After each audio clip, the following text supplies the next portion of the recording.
So good morning. Excuse me. Good morning, members of the MAG Transportation Review Committee. As a reminder, please turn your mics on and clearly state your name before speaking to ensure that members of the audience can hear you. And please mute your mics when not speaking to eliminate any feedback noise. Because this is a virtual agenda, our virtual meeting, and roll call vote will be taken for each action item on the agenda. Phone only attendees will need to press *6 to unmute themselves. We will now begin the meeting with a call of all members. Thank you, Mr. Chair. I will start with a call alphabetical order by last name, starting with Shahid Abbas. Present. Thank you. Grant Anderson. Here. Thank you. Keith Brown. Here. Thank you. Jason Crampton.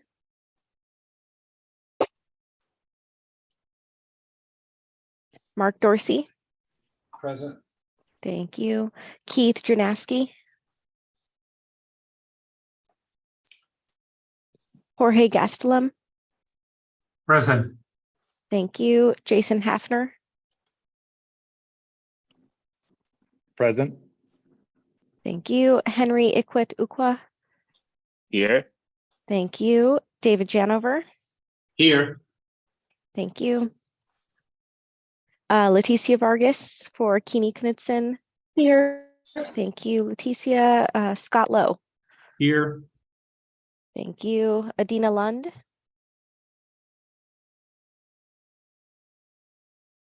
Hal Marin.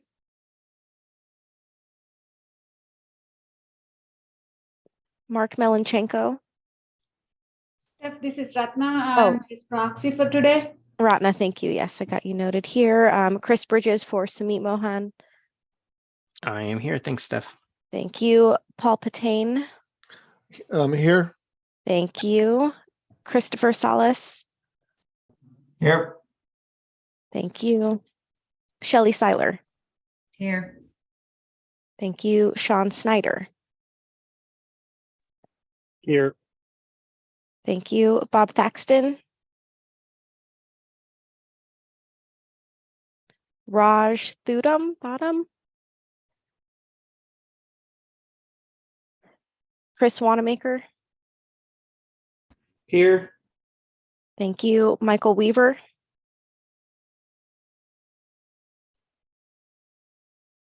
Steve Wilcox. I'm here. Thank you. Herschel Workman. Mohammed Youssef. Here. Thank you. And then Chair Zeter, you are here. I Is am there anyone I missed in the roll call? Jason Crampton, City of Chandler. Jason, got you. Thank you. Raj Thudam, City of Avondale. Okay, Raj, got you. Thank you. Randy Babchuk, City of Tolleson. Randy, thank you.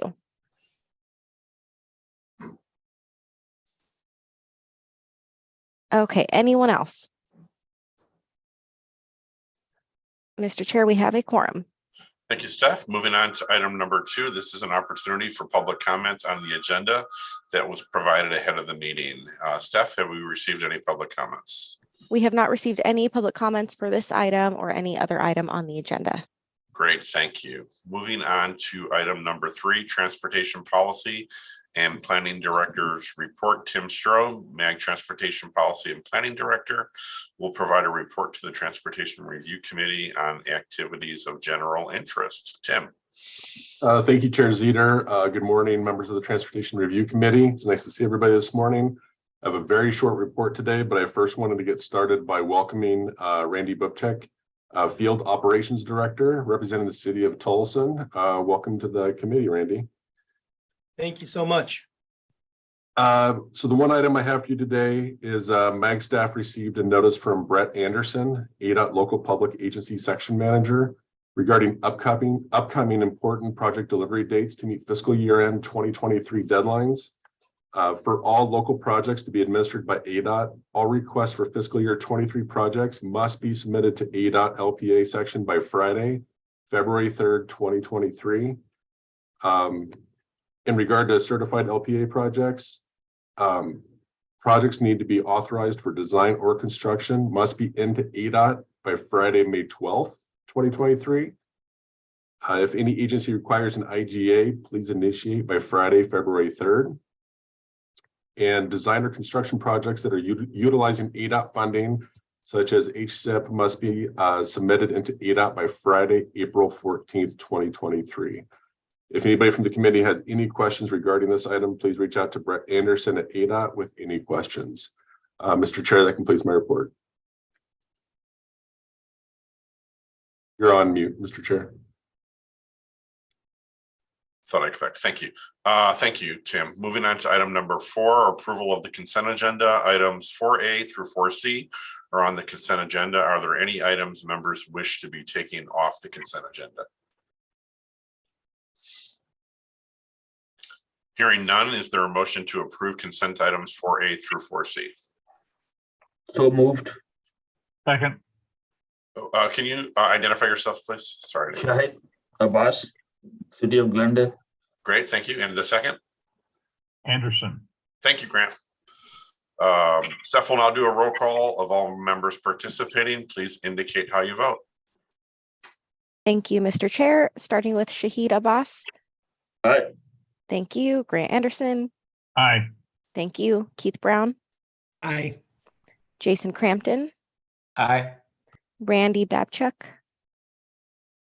Aye. Thank you, Mark Dorsey. Aye. Jorge Gastelum. Aye. Jason Hafner. Aye. Henry Ikwet Ukwa.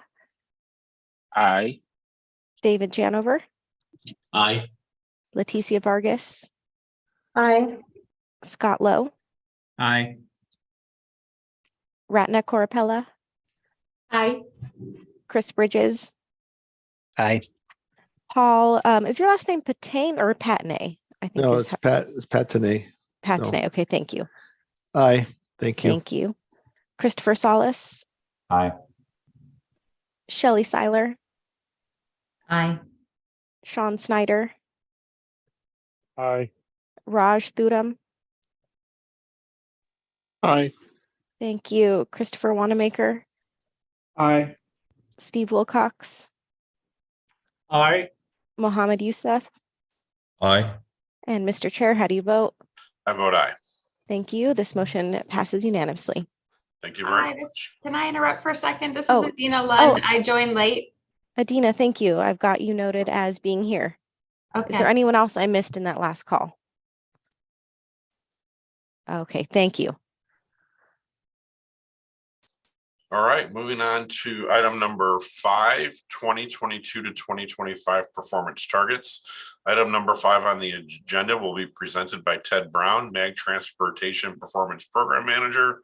This item is on the agenda for action. Mr. Brown. Mr. Chair, members of TRC, it's a pleasure to be here today to talk to you all about performance measures and targets for our second federal performance period. If I could get the next slide. And one more, please. Thank you. MAP 21 in the FAST Act established a performance and outcome-based program for states and MPOs, which was further fleshed out in IIJA. These measures are intended to ensure transparency and accountability in decision-making to make progress towards national goals. Now, our performance measures generally fall into these 5 categories. Today, we are here to talk about PM2, which is asset condition, and PM3, system performance, and CMAQ. Next slide, please. Now, at the federal level, there's a clear and continued movement towards performance-based planning and programming. All of our major planning documents must address these targets and how we're going to meet them. I also want to take a brief second to talk about nomenclature. The federal government uses the word target, so we also use the word target, but really most of these items are more of a projection. We're using historical data to project future performance. And finally, while there isn't currently a stick for missing any of your performance targets, that doesn't mean there won't be one in the future. So it's important to set realistic and data-driven targets. Next slide, please. And here's our timeline straight from the feds. As you can see, we are in the second federal performance period now. We've wrapped up the first federal performance period, and we'll have some data for you on how we did in this presentation. Now, standard procedure on many of these performance measures is that the State Department of Transportation, ADOT in our case, will determine statewide targets and then inform the MPOs in the state. Upon receiving those targets, the MPOs then have 180 days to either accept the statewide target as our target or produce an analysis and set our own targets.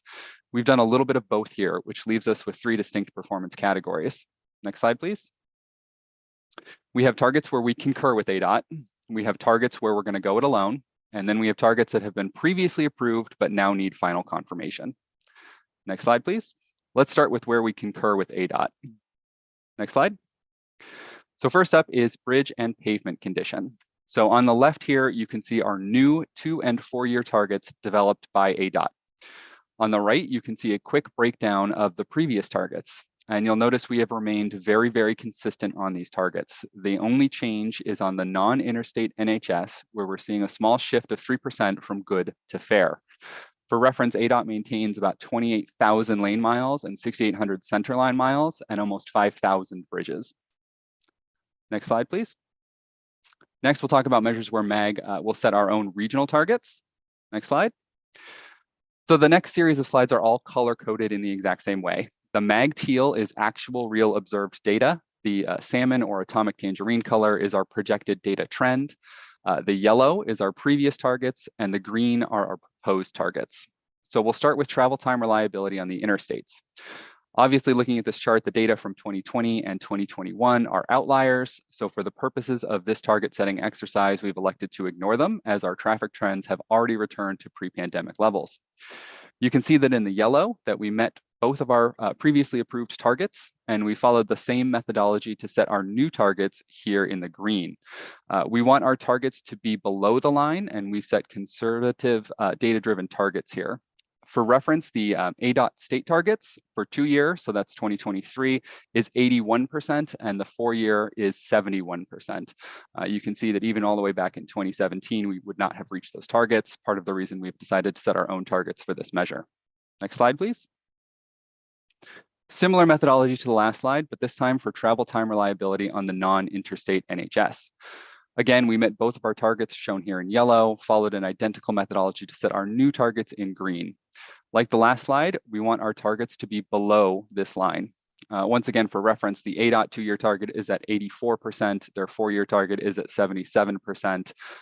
Even going back to 2017, we would not have met those. Once again, why we're setting our own targets here. Next slide, please. This is the last one in the series, truck travel time reliability.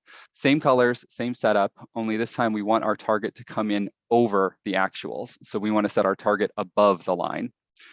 ADOT targets for reference, 2 years, so 2023 would be 1.37, the 4 years is 1.48. Our region is particularly interested in truck travel time, and so once again, we're going to set our own targets here a little higher than the state targets. Next slide, please. So a little explainer on this particular category. I was in front of this committee in May of 2022, presenting the following targets and the methodology that we used to create them. At that time, I noted we'd be back when the official letter came in from ADOT with the rest of the targets, and here I am. Recognizing that your membership may have changed slightly since then, I'm going to cover these again very briefly. These targets were developed in very close collaboration with ADOT and are presented by urbanized areas or UZAs. So 2 targets for each measure, 1 for each UZA. I do want to note that these were all approved unanimously through MAG's committee process back in May and June of last year. Next slide, please. First up, non-SOV or single occupancy travel. So for this measure, we do not have observed data for 2020 or 2021. Because of that, we've taken our trend from 17 through 19 data and projected it forward. Now with this measure, we do want to exceed, so we would be looking for an actual number above our proposed targets. You'll see the previous targets again in yellow, which we met, and our new proposed targets in green. Next slide, please. Switching over to the Avondale-Goodyear UZA, I need to give you a caveat straight away. This chart shows no prior targets. This is because the Avondale-Goodyear UZA was not reported independently last time. The federal guidance has since changed, and now all UZAs over 200,000 in population must report a non-SOV number. So once again, we've taken our trend line from 2017 through 2019, applied it to that 2019 data point, and selected conservative 2- and 4-year targets. Next slide, please. We're back to the Phoenix Mesa UZA here, and we're now looking at peak hour excessive delay presented in hours per capita.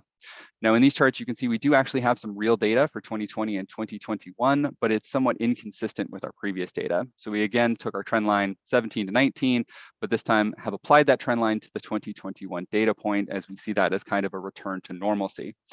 Unlike non-SOV, we want to see actuals that come in that are below our proposed targets. Once again, selected conservative targets that you see on the screen. Next slide, please. Flipping back over to Avondale Goodyear, same caveat applies. No need to report in the first periods, no prior targets here. Same methodology was applied as the previous slide to establish 2- and 4-year targets.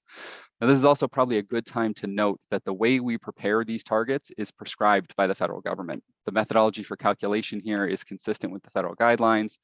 Should also note that we do get an opportunity to adjust the 4-year targets at the 2-year mark. So if we do see an extreme change in trends, we can make a course correction at that 2-year mark.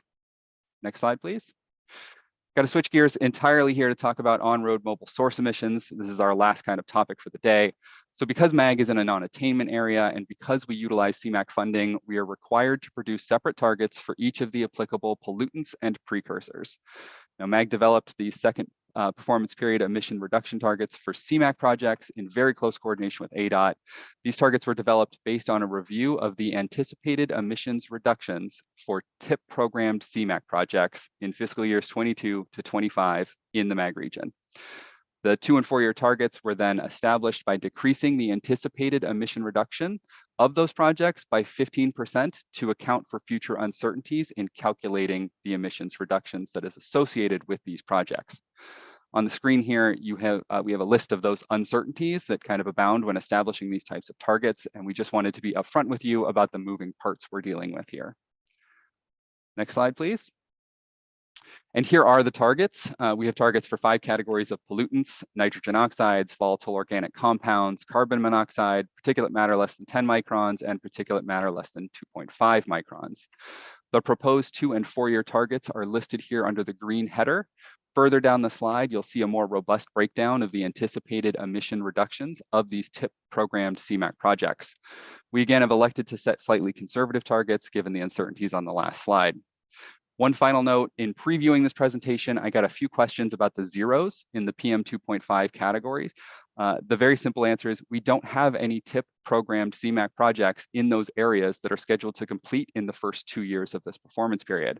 And without any projects, we can't anticipate any emission reductions. Next slide, please. Mr. Chair, this item is on the agenda today for action. That completes my presentation, and I'm available for any questions. Thank you, Mr. Brown. Are there any comments or questions before we entertain a motion? Hearing none, is there a motion to recommend approval of the 22 to 25 performance targets? This is Jason Hafner, so moved. Thank you. Second? Andrew. Second. Sorry, go ahead. Who made the second? That was second, Chris Bridges. Great, thank you. We have a motion and a second. Steph will do a roll call vote of all members participating. Please indicate how you vote. Thank you, Mr. Chair. Shahid Abbas. Aye. Thank you. Grant Anderson. Aye. Keith Brown. Aye. Jason Crampton. Aye. Randy Babchuk. Aye. Mark Dorsey. Aye. Jorge Gastelum. Aye. Jason Hafner. Aye. Henry Ikwet Ukwa. Aye. David Janover. Aye. Leticia Vargas. Aye. Scott Lowe. Aye. Adina Lund. Aye. Ratna Korapella. Aye. Chris Bridges. Aye. Paul Patney. Aye. Christopher Salas. Aye. Shelley Seiler. Aye. Sean Snyder. Aye. Raj Thoughtam. Aye. Thank you. Chris Wanamaker. Aye. Steve Wilcox. Aye. Mohammed Youssef. Aye. Mr. Chair, how do you vote? I vote aye. Thank you. Is there anyone I missed in that roll call? Mr. Chair, the motion passes unanimously. Thank you very much. Excuse me. Moving on to item number 6, support for 2023 raise grant applications. Item number 6 on the agenda will be presented by Patrick Stone, MAG Transportation Improvement Program Supervisor. This item is on the action for agenda. Mr. Stone. Thank you, Chair Zeter, members of Transportation Review Committee. Pleasure to be here today to present this item. Get the next slide, please. And one more, please. Thank you. So November 30th of last year, USDOT issued the Notice of Funding Opportunity, or NOFO, for the fiscal year 2023 RAISE grants. The NOFO was then amended on January 5th of this year to add funding associated with the fiscal year 2023 appropriations bill. As you can see on the screen, the original NOFO, as contained in the IIJA, had $1.5 billion available for RAISE grants. The 23 appropriations bill added another $800 million for a total of $2.3 billion available. One thing to note about these two buckets, they do actually have different requirements. So agencies submitting for RAISE grants want to be aware of those requirements for each of the different funding opportunities. As always, I like to highlight and emphasize that RAISE is a very competitive merit-based application process for projects with a significant regional or local impact. Projects applied for under the IIJA funding, as noted on the screen, have a maximum award size of $25 million, whereas those as part of the fiscal year 2023 appropriations bill have a $45 million maximum award size. One thing to note, and it's identified in the NOFO, if your request is under 25 million, it's considered in both buckets. If it's over 25 million, it's only considered against the appropriations funding. As shown on the screen, funding for RAISE grants is divided equally between urban grants and rural grants. Urban grants are for those projects located in large urbanized areas like the Phoenix, Mesa, and Avondale Goodyear UZAs. Rural grants are those projects outside the large urbanized areas. And one thing to note about rural grants, they can have an increased federal share, potentially up to 100% at the discretion of the Secretary of Transportation. I did want to emphasize on the right-hand side of the screen, there's a couple of minimums included in the RAISE grant cycle. First is for planning grants. USDOT has noted that $115 million minimum will be awarded for planning grants. And we've seen this emphasis throughout USDOT. For those areas of persistent poverty and historically disadvantaged communities, at least $35 million in funding will be distributed. At the end of the screen, obviously, always the largest takeaway, applications are due on February 28th, 2023. Next slide, please. So I'm going to go through all of the grants, kind of provide a brief overview. There are 4 capital grants and then 2 planning and design grants. The first grant we see on the screen here is for the city of Glendale. This is an active transportation project that would construct various pedestrian, ADA, and lighting improvements in central Glendale in an area that's bounded roughly by Bethany Home Road, Northern Avenue, and then 51st Avenue to 67th Avenue. As you can see, the total project cost is $9.6 million, and the city is requesting $7.7 million in RAISE grant funding. Next slide, please. I want to pause here for a moment. Mr. Chair, or if I could interrupt just for a quick second. Chris Bridges from City of Goodyear. So I just wanted everybody to know that real quick for a point of clarification. I didn't want to mislead anybody, but our application for this would be just a Goodyear primary application. We misunderstood a little bit that Glendale would be a joint applicant with this, but we are moving forward with it as a Goodyear application. So I just wanted to make sure that that was clear for everybody. Sorry to interrupt you, Patrick. No, perfectly. And Chris, I appreciate that point of clarification. Very helpful. So as Chris noted, this is a City of Goodyear project. It's to widen Camelback Road between State Route 303 and 152nd Avenue. The city is looking to widen the current 2-lane configuration to a 6-lane urban arterial cross-section, including curb gutter, shared use path, bike lanes, median and drainage improvements. Total project cost just under $76 million. And the city is asking for $25 million in RAISE grant funding. Next slide, please. So, Tim, if you move forward, may I explain, please, on the same project? It Oh, is sure. a Can we go back one slide, please? Yeah, same. Thank So you. it's a Goodyear project, but keep in mind the footprint of this project falls within the right of way of City of Glendale. So it will be very difficult to separate the project with us. So at some point in time, the both city needs to come together to do this project. I'm going to vote on this project, but I'll explain before I vote on the project when the voting comes on. No, I appreciate that. Thanks, Shahid. Next slide, please. So the next request is for a City of Scottsdale project. This is to construct a living or complete street project in Old Town Scottsdale on 2nd Street between Goldwater and Drinkwater Boulevards, along with providing a bicycle and pedestrian connection to 75th Street. Total project cost is $19.2 million. The city is asking for $15.3 million in raised grant funding. Next slide, please.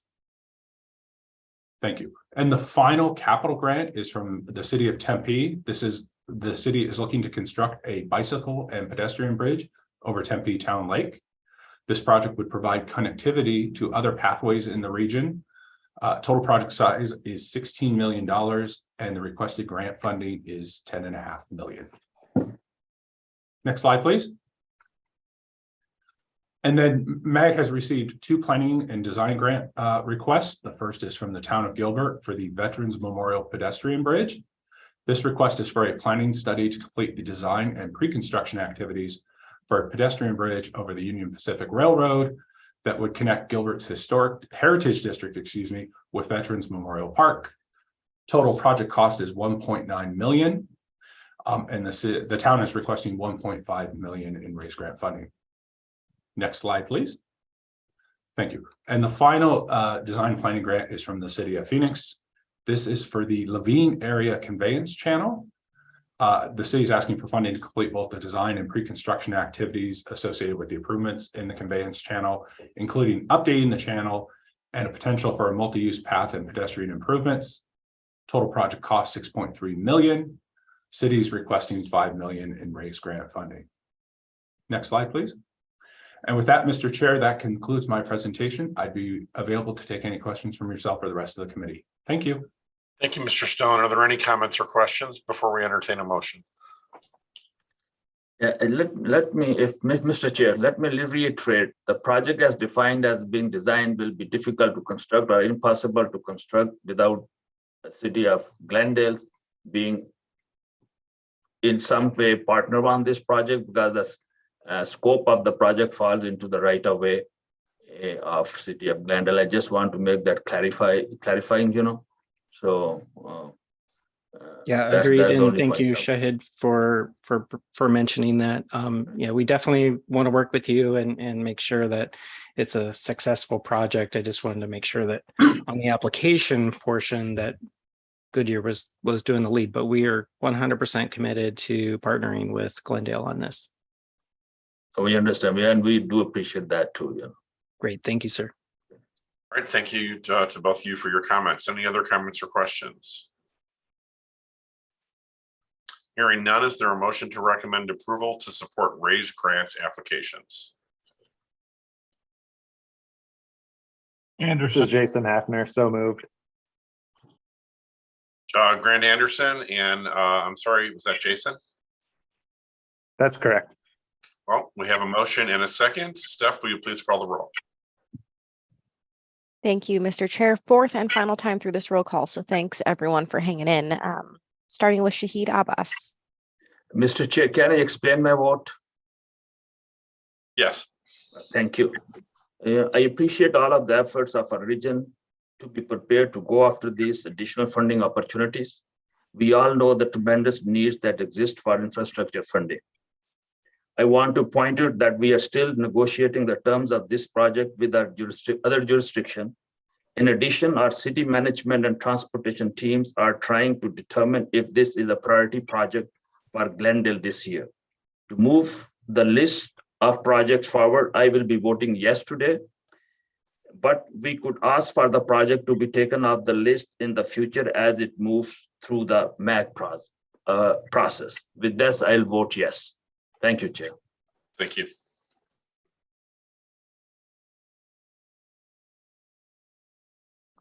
Next up, Grant Anderson, Aye. Keith Brown, Aye. Jason Crampton, Aye. Mark Dorsey, Aye. Jorge Gastelum, Aye. Jason Hafner, Aye. Henry Ikwit Ukwa, Aye. David Janover, Aye. Leticia Vargas, Aye. Scott Lowe, Aye. Adina Lund, Aye. Randy Babchuk, Aye. Ratna Korapella, Aye. Chris Bridges, Aye. Paul Patney, Aye. Christopher Salas, Aye. Shelley Seiler, Aye. Sean Snyder, Aye. Raj Thadam, Aye. Christopher Wanamaker, Aye. Steve Wilcox. Aye. Aye. Thank you. Mohammed Youssef. Aye. And Mr. Chair, how do you vote? I vote aye. Thank you. This motion carries unanimously. Thank you, Steph. Moving on to item number 7, Arizona State Match Advantage for Rural Transportation Smart Fund. The item number 7 on the agenda will be presented by Patrick Stone, the Ag Transportation Improvement Program Supervisor. This item is on the agenda for information and discussion. Mr. Stone. Mr. Chairman, this is Grant Anderson. Yes. I'd like to ask a question regarding the last motion and approval that we made. A request was made to not include the project on Camelback as you send it forward. I do not believe that you could do that because you've got a aye vote on the motion that was made. Am I incorrect? That's not what I heard, but let's get clarification. I heard that there's the potential for Glendale to remove their support at a future date. Can their Glendale representative address that? Yes, Mr. Chair, you are correct. At this time, we are moving the project forward, but there's the potential at the future, maybe at the management committee and further on. Does that answer your question, Grant? Yeah, I think so. It's a needed project without a doubt for both cities. Thank you. Thank you. Back to item number 7, Mr. Stone. Thank you, Chair, members of Transportation Review Committee. It's my pleasure to introduce Lisa Danka with the Arizona Department of Transportation, who will be presenting this item. Lisa. Good morning, members. Lisa Danka with the Multimodal Planning Division, and I manage the Arizona SMART program. Next slide, please. I wanted to start by providing you with some context for the SMART program. It was created by the legislature last session, primarily in response to IIJA and all of the new discretionary grant programs under that bill. At the last count, we had identified over 25 federal discretionary grant programs. And it's great that we have all of these funding opportunities, but as mentioned in Patrick's previous presentation, federal discretionary grant programs at the federal level are extremely competitive. Nationally, we're going to be competing against over 3,000 counties and over 35,000 cities and towns. And historically, the win rate for a transportation grant has been about 11%. So the Arizona legislature wanted to help Arizona applicants compete more effectively for these federal dollars. And in doing so, they created although it's called the SMART transportation program for rural transportation, it's a bit of a misnomer, as we'll see in a moment. Next slide, please. Here are the categories and the amounts. The initial appropriation was $50 million, and 20% of that amount was allocated to each of these 5 categories. So ADOT has a share, counties with a population of 100,000 or more, counties with a population of less than 100,000, cities and towns over 10,000, and cities and towns under 10,000. All of them receive $10 million. Now, we don't know if the legislature will be making any additional deposits into the fund, but we have been investing them through the state treasurer's office so that we can earn interest and maximize the longevity of the funds for as long as possible. Next slide. This particular slide was intended to show the eligible applicants, but as we analyzed the language in the bill, it actually was easier to show the ineligible applicants, which you see here highlighted in pink. There are 6 entities, 6 cities and towns that are not eligible, and 2 counties, including Maricopa. The large cities such as Phoenix, Tucson, most of the ones that you would think would not be eligible for a program that is called something related to rural transportation are indeed eligible based on the bill language. So it's easier to just kind of look here and look at the pink ones. Next slide. So the eligible uses of the SMART Fund include the following. First of all, reimbursement of up to 50% of the costs for grant development and submission. This is limited to counties with a population of less than 100,000 and cities and towns under 10,000.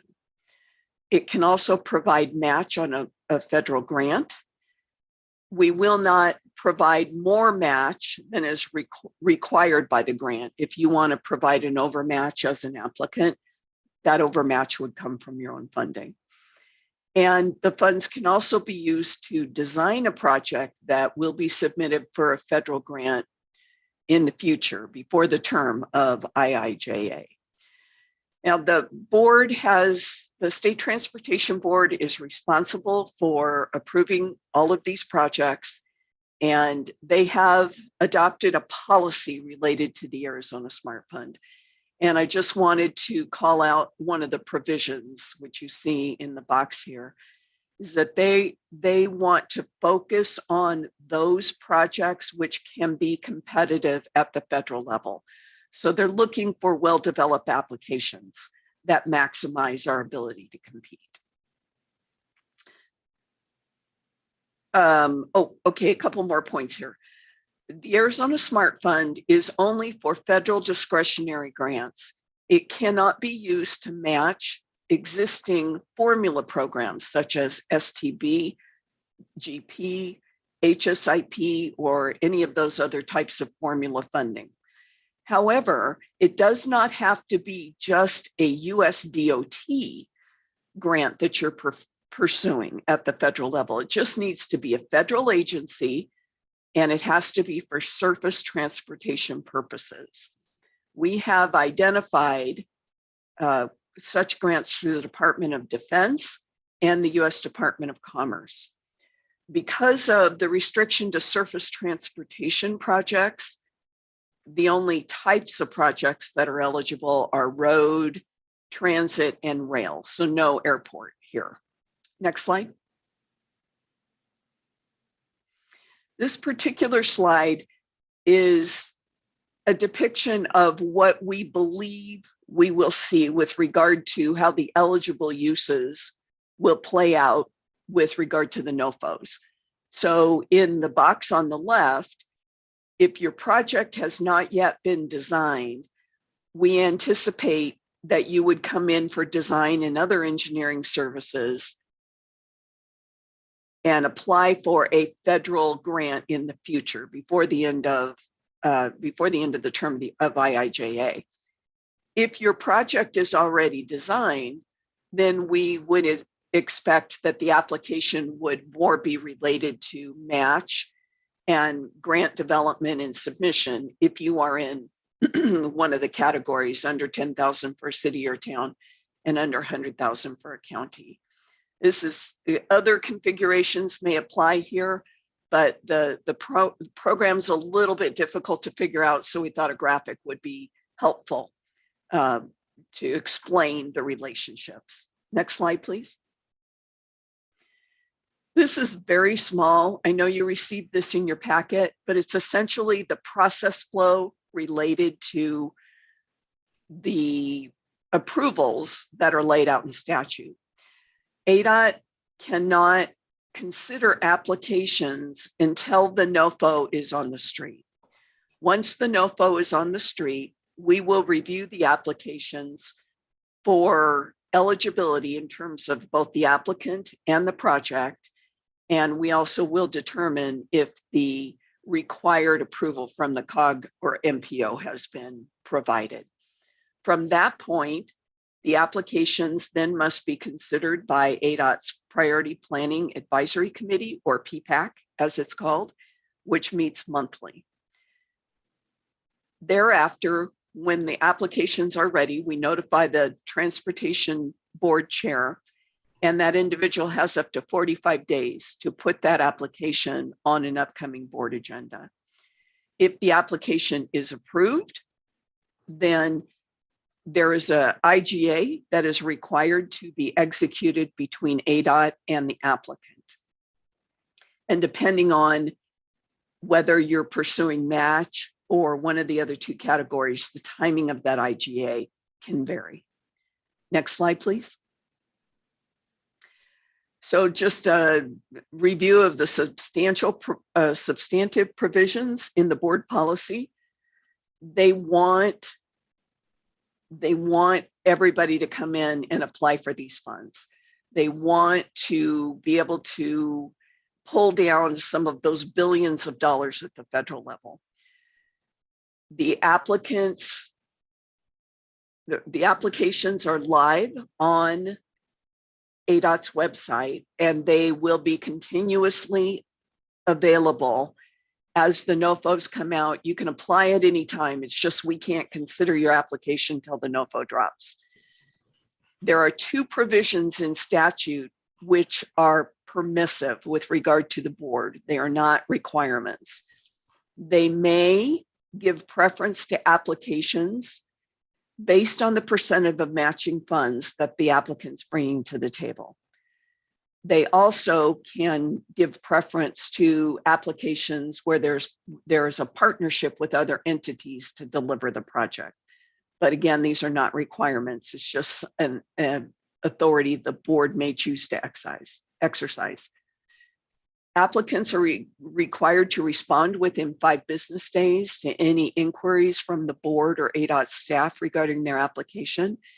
And then the IGAs I mentioned previously, depending on what you're applying for, be 100. The board wants those fully executed within 120 days of either board approval or receipt of execution of a federal grant agreement. All of these awards are going to be subject to federal and state reporting, ADOT policies regarding inactive project obligations, and we will, the information in the NOFO will help applicants understand the federal requirements. There generally is quarterly reporting through the term of the grant, and then at least annual reporting for a period of time after the completion of the project. So you kind of want to read through that, make sure you know what you're getting yourself into here. Next slide. We have put up a Smart Fund webpage. It has extensive resources on it with regard to the federal discretionary grants we have identified that can fund road, rail, and bridge projects, and that cities, towns, and counties are eligible for. One note here about eligibility: tribes are not directly eligible as applicants. However, they can partner with another entity, usually a county, that would be the applicant to the Smart Fund. There's also an applicant webinar, which is a much more detailed version of the presentation I'm doing today, has been recorded and posted on the website. There are FAQs and the application program guidelines and materials, as well as the live application. Next slide. As I mentioned, applications are accepted continuously. It is done through a Google form. Relatively simple to answer questions, and upload of a few documents such as the Coggan MPO letter, the cost estimate, and a map are, I think, the three primary things. Next slide. And with that, Mr. Chairman, I'm happy to answer any questions. Thank you, Ms. Donka. Are there any questions? Excuse me, any questions or comments from the committee? I have one, Anderson. Please go ahead. Your ineligible grouping of cities and or counties had Youngtown on it, which I represent. And I was wondering how you came to that conclusion. It seems it's under 10,000 and, you know, disadvantaged community. So why is it ineligible for a SMART grant? On the surface of it, I completely agree with you, sir. Unfortunately, the way the language is written in the bill, Youngtown is wholly contained within the Phoenix Mesa UZA. And it is those words wholly contained within the UZA that renders it ineligible for this particular program. Wouldn't that apply to almost all the cities in the county that are, or excuse, yeah, in the county that are in the Phoenix metro area? No, actually, we rebuilt the maps from the 2010 census and we overlaid all of the cities and towns, and even the city of Phoenix is not wholly contained within the Phoenix Mesa UZA. Neither is Scottsdale or Chandler. It's just this handful of Guadalupe, PV, Tempe, Tolleson, and Youngtown. I understand. Thank you. Mm-hmm. Are there any other questions or comments? All right, thank you. Mr. Chair, this Yes. is Jason Hafner with the town of Gilbert. Please go ahead. Hi, Lisa. Hi, Jason.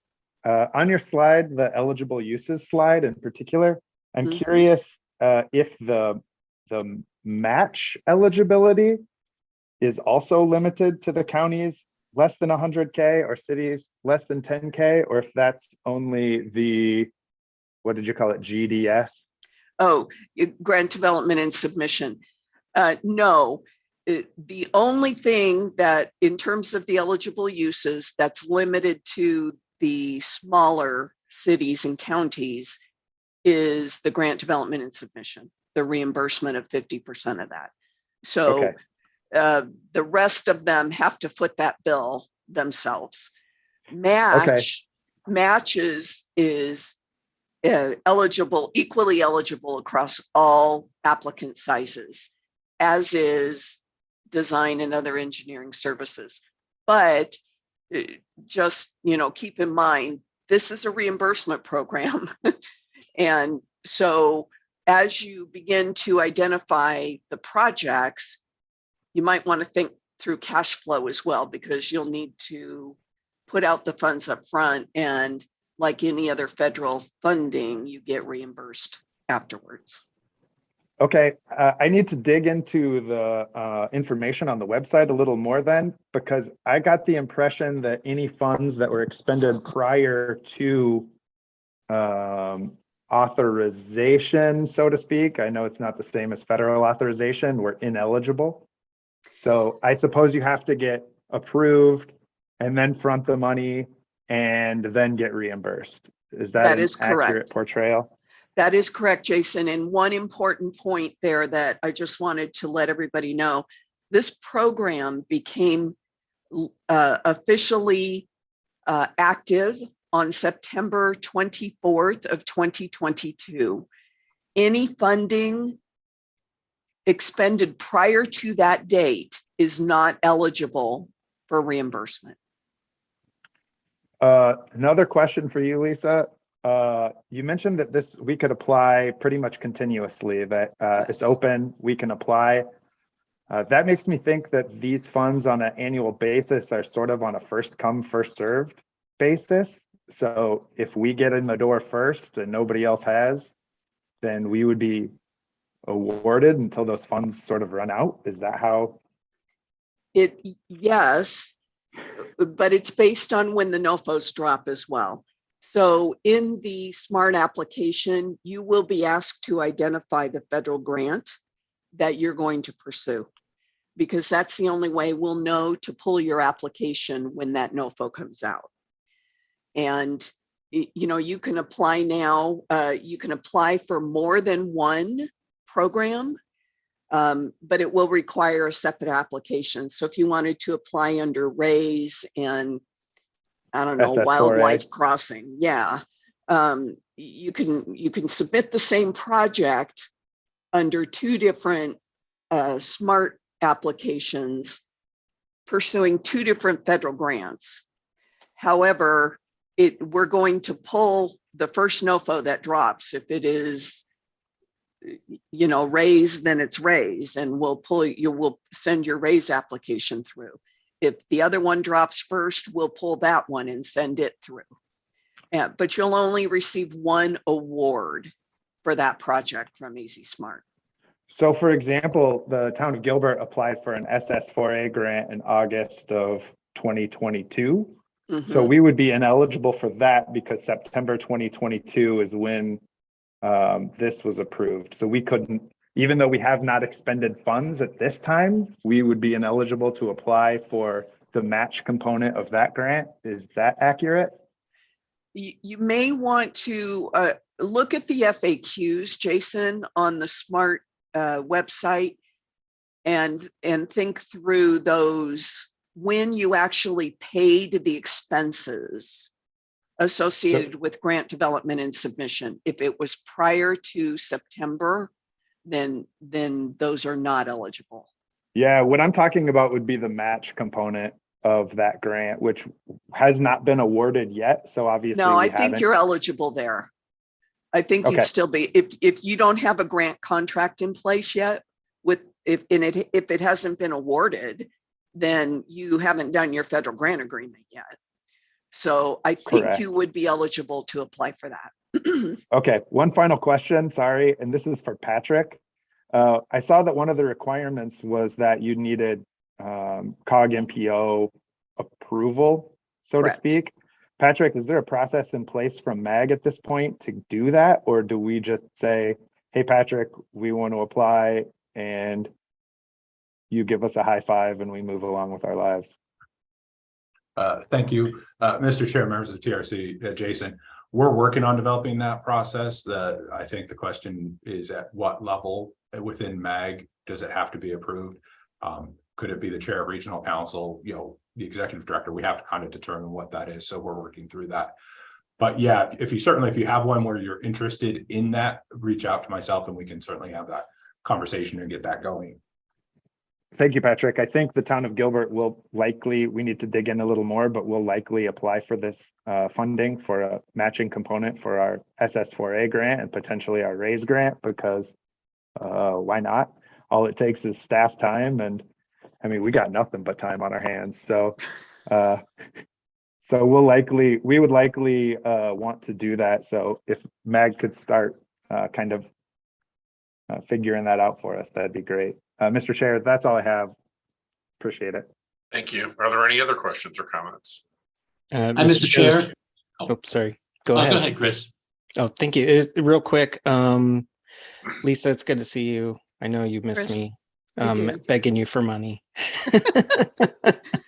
But I don't think that's over. What are you going to ask? No, I just wanted to echo all the things that Jason was asking. Thank you, Jason, for bringing all those up. And you know, if there's an opportunity there, Goodyear would also be applying as well, just to give Patrick a heads up. So yeah, whenever that process is ready, yeah, let us know.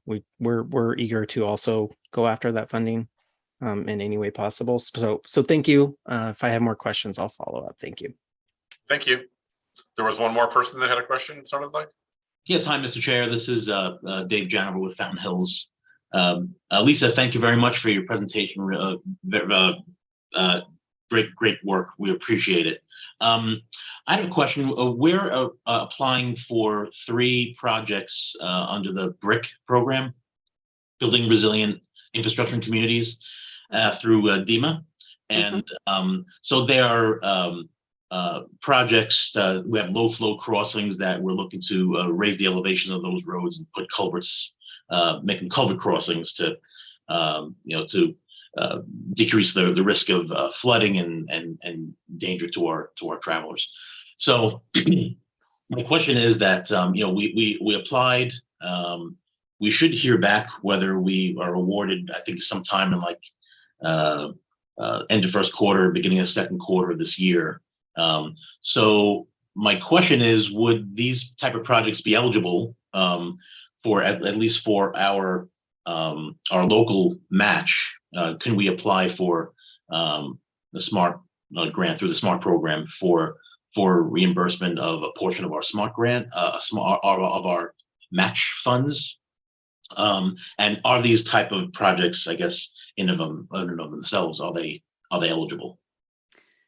So, Mr. Chairman, members, as long as it is a federal discretionary grant by any federal agency and it's related to a surface transportation project, I believe it would be eligible. And I'm looking at the list of grants that we've identified so far on the AZ SMART. We have a federal discretionary grant program page.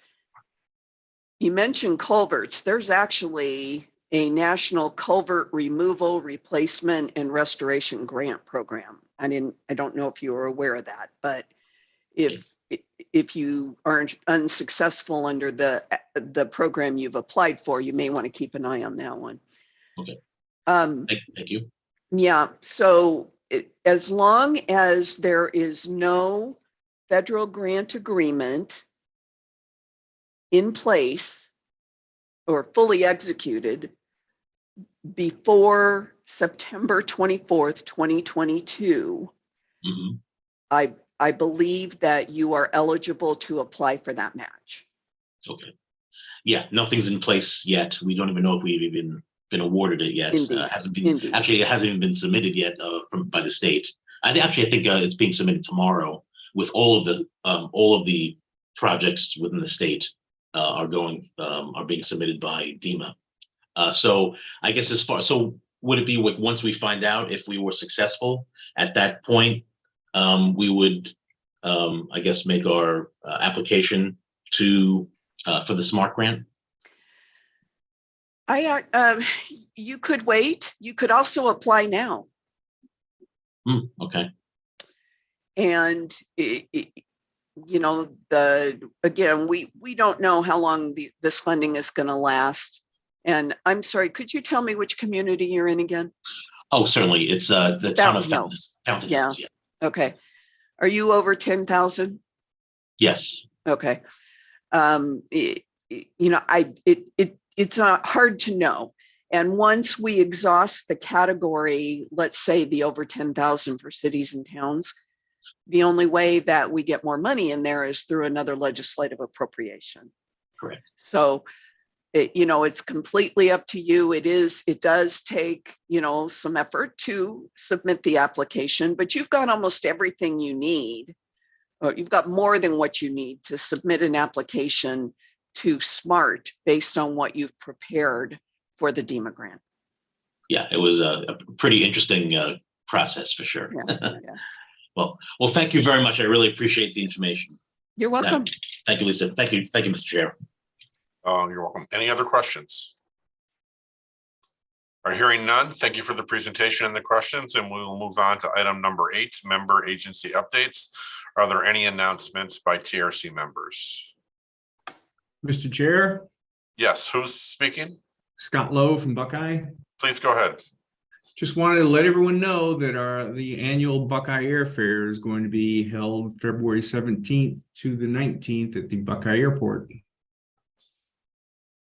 Thank you for sharing. Any other announcements? Mr. Chair, this is Shahid from Glendale. Yes, please go ahead. Just a quick update onto our Super Bowl. To meet the demand of oncoming traffic here in Glendale, we recently deployed fully adaptive traffic management system in our sports and entertainment district. It's a queue-free software. It's based on an open platform, web-based. It's not a closed circuit, and the controllers are also a web-based controller, so we don't really need to get to the cabinet. We can open up the controller and do it on a computer. But we tried the system on our last football game just to be sure we are ready for the Super Bowl, and surprisingly, this performed extremely well. The consultant or the manufacturer was here with us trying to train the team, and it reduced a lot of our manual effort which we used to do to manage our football games. So the system has performed extremely well, and we plan to extend this implementation throughout along our major corridors moving forward. Thank you. Great, thank you for sharing that, and good luck with the events. Any other updates? If not, we'll move on to item number 9. Are there any requests by a TRC member for a future agenda item? So Chair, this is Leticia Vargas with the City of Phoenix. I had one last item for mention. The City of Phoenix has officially launched their permanent micromobility program. So we do have effective January 20th. So we do have Spin and Lime are our 2 new vendors that will be moving forward with a permanent program that will offer not only e-scooters, e-bikes, but traditional bikes and adaptive vehicles as well. There is a slower rollout on the adaptive and the traditional bikes, but we do have a program in place, and we're excited to be offering those alternative modes of transportation options for everyone, particularly during Super Bowl as well. So we're excited. Great, thank you for sharing that. Back to item number 9, are there any requests for a future agenda item? Hearing none, our next meeting is scheduled for Thursday, February 23rd at 10 a.m. with no further business. This meeting of the MAG TRC is adjourned at 11:01. Thank you, everybody. Have a great Thank you. weekend. Have a good day. Thank you all.